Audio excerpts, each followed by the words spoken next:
everyone. So, have you ever had a stressful day and found yourself raiding the fridge for something sweet at night even though you promised yourself you wouldn't? Today, I'm going to show you exactly why that happens and 3 ways to stop this from happening. And stay with me till the end because the third tip I share takes less than 5 minutes and can quietly stop that craving before it even begins. So, without wasting any time, let's get started.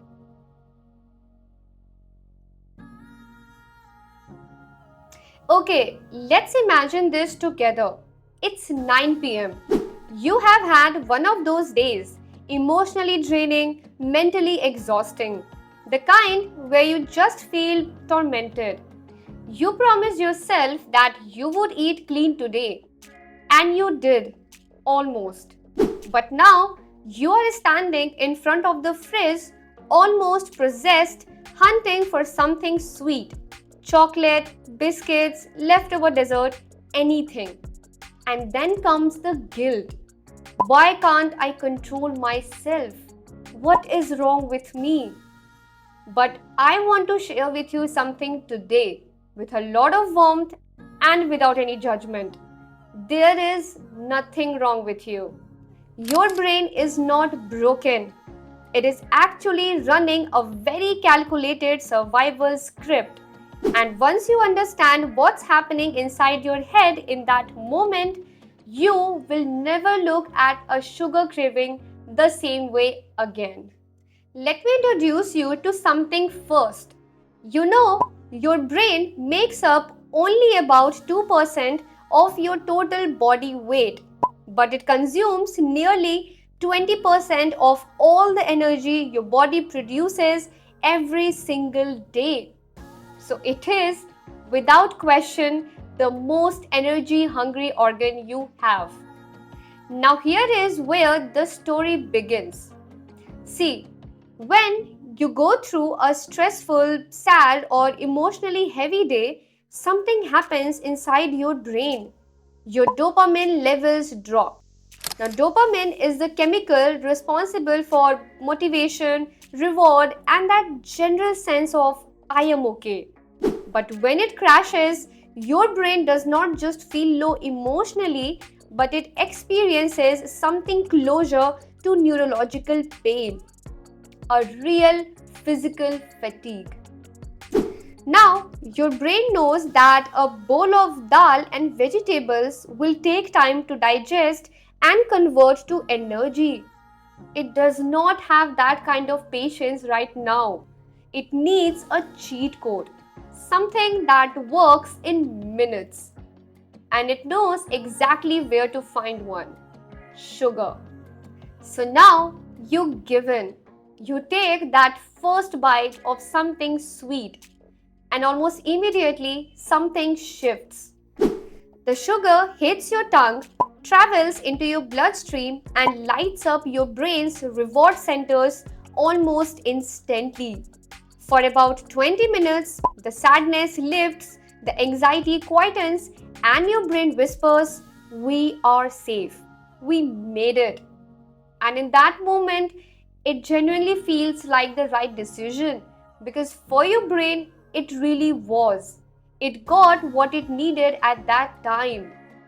But here is where the story takes a turn. To handle that sudden flood of sugar in your bloodstream, your pancreas has to release a large burst of insulin quickly and urgently to clear all that glucose out of your blood. And this is where the rescue starts becoming a trap. And now that large insulin spike does its job. In fact, it does it a little too well. It clears the sugar so efficiently that your blood glucose drops, not just back to normal, but often below it. And now, the very crash you were trying to escape has come back, but harder. You feel more tired, more low, more irritable than before you ate the sugar. And if this becomes a pattern, Like if this is happening regularly day after day, something deeper starts to go wrong. Your cells, tired of being flooded with insulin constantly, start building a kind of resistance to it. They stop responding as they become insulin resistant. And now, here is the part that I find genuinely heartbreaking. But I really want you to hear this. Now, because your cells are now insulin resistant, the glucose floating in your blood, even the sugar you just ate to feel better, cannot get inside your brain cells properly because the doors are locked. Even with all that sugar in your blood, your brain cells are literally starving for energy. So, what does a starving, exhausting brain do? Well, it panics. It drops your mood even further. And it sends out an even stronger craving for more sugar. The very thing you used to lift your sadness is now biologically making it worse. But you are not weak. You are just caught in a loop. And understanding that loop is the first step to breaking it. So now that we understand the mystery, let's talk about the way out. Three gentle but powerful ways to break this cycle. The first one is give your brain dopamine without the sugar spike. Remember, your brain is not really craving for sugar. In fact, it actually craves for dopamine. Sugar is just the fastest route it knows. But there are other routes, ones that don't come with the crash. So the next time you feel that 9 pm pull toward the fridge, try to change your room first. Physically move to a different space. Your brain gets a small novelty signal and dopamine ticks up slightly. Or just step outside for a few minutes of fresh air and movement. None of these take willpower. They just give your brain what it actually needs. Which brings us to the second one, that is the preemptive protein trick. Here is the thing about that 9 pm craving. It really starts at 9 pm. In fact, it starts much earlier in the day when your blood sugar quietly destabilizes because you did not eat enough protein and fiber through the day.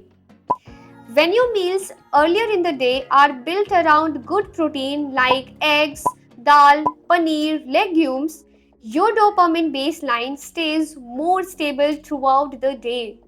Your blood sugar stays more even, and by evening, the emotional crash that triggers the craving is far less severe, sometimes not there at all.